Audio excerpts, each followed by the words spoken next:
প্রিয় দর্শক, ইরান যদি আজকে শর্তে রাজি না হয়, তাহলে ইরানের একটা সভ্যতা আজকেই ধ্বংস হয়ে যাবে, আজকে রাতের মধ্যে। মানে আর কালকে সকালে এটার অবশিষ্ট থাকবে না।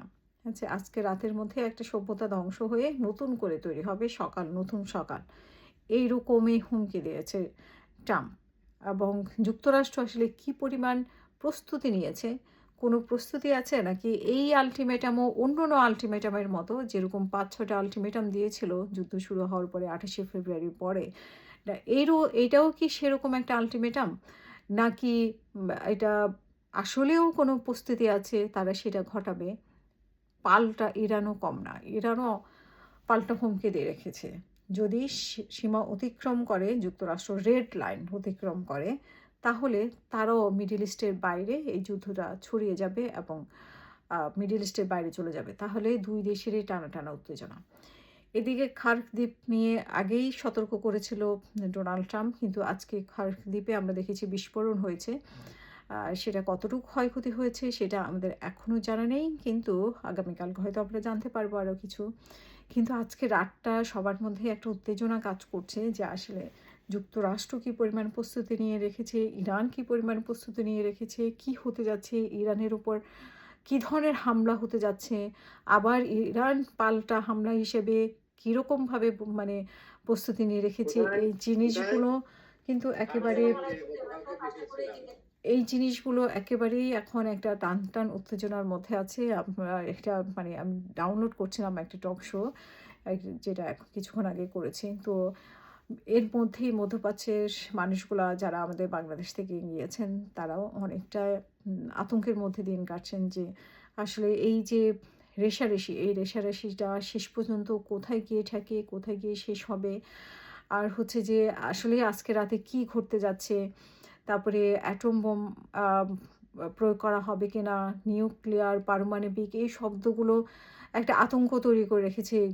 এগুলো নিয়েই তো ক্ষমতার লড়াই এবং ক্ষমতার দম্ভ। এইটা আজকে ফাইনাল করবে কিনা? নাকি আজকের মাধ্যমে নতুন কোনো সিদ্ধান্ত আসবে?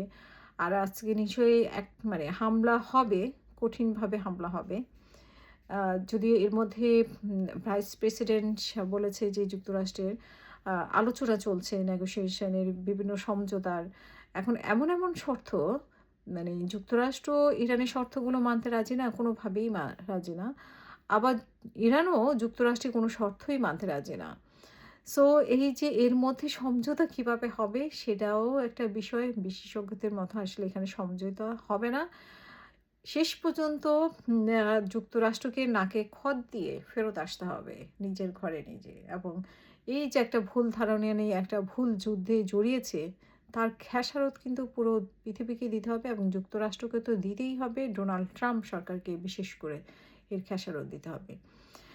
প্রিয় দর্শক, টানা এতদিনের একটা যুদ্ধ হয়তোবা খুব অল্প দিনের প্রস্তুতি ছিল যুক্তরাষ্ট্রের মধ্যে, কিন্তু ইরান কিন্তু জানতো যে এই যুদ্ধটা অনেকদিন চলবে। কারণ ইরানকে মিসআন্ডারস্ট্যান্ড করেছে যুক্তরাষ্ট্র, কিন্তু ইরান কিন্তু প্রস্তুতি নিয়েই রেখেছে তাদের উপরে এরকম একটা যুদ্ধ আসবে এবং তাদের কতদিন চালাতে হবে, তাদের যত মানুষই মারা যাক এবং তাদের হচ্ছে যত স্থাপনাই ধ্বংস হোক, তাদের শীর্ষ নেতারা মারা যাক, কিন্তু তারা যুদ্ধ চালিয়ে যাবে। কিভাবে চালিয়ে যাবে, কতগুলো সংগঠন কাজ করবে সেখানে।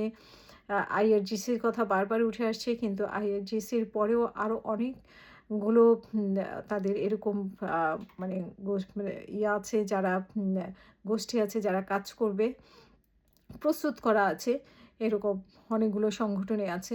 তো সেইখানে আ আরও সেখানে যুক্ত হয়েছে হিজবুল্লাহ, তারপরে কুর্দি। সো কিভাবে কি করবে যুক্তরাষ্ট্র কোনোভাবেই কুলাতে পারছে না। যার জন্য একের পর এক আল্টিমেটাম দিয়ে যাচ্ছে। আল্টিমেটাম দিয়ে আবার সরেও আসছে। তো প্রিয় দর্শক, ফাইনাল আজকের আল্টিমেটাম। আজকে রাতে কি ঘটবে?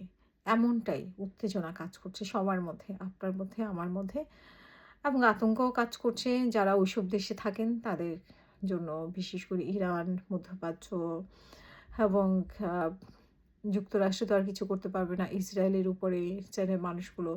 এই এই সব আতঙ্কের মধ্যেই আমরা অপেক্ষায় আছি যে আজকে রাতে কি ঘটে।